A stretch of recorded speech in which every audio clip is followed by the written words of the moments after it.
How to remove home from the Google Home app. In today's guide, I'll be showing you how you can remove the home from the Google Home app. Let's get started. First, open the Google Home application on your device.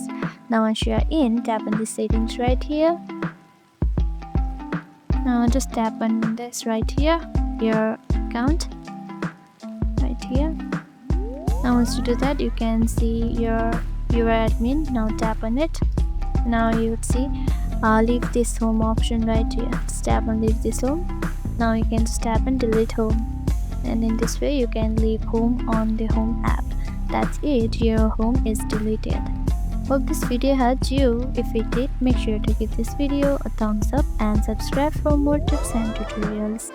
Thank you for watching, and I'll see you in the next video.